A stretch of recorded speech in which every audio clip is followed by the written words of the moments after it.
ছোট পর্দার অভিনেত্রী তানজিন তিশা নিজের অভিনয় দক্ষতা দিয়ে দর্শকদের মনে জায়গা করে নিয়েছেন। উপহার দিয়েছেন একাধিক নাটক। অভিনয়ের পাশাপাশি মডেলিং, ফ্যাশনেও বেশ আগ্রহ রয়েছে তিশার। সম্প্রতি এক সাক্ষাৎকারে এসব বিষয় নিয়ে কথা বলেছেন তানজিন তিশা। তিনি বলেন, নিজের খুব একটা বেশি যত্ন নিতে পারি না, কারণ প্রতিদিন শুটিং করি, সানবার্ন সহ অনেক সমস্যা হয়।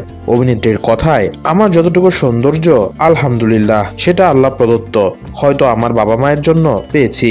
আর ফ্যাশন নিয়ে যদি বলি, আমার ফ্যাশন সেন্সটা হয়তো ভালো, কারণ ফ্যাশন নিয়ে আমি অনেক চিন্তা করি।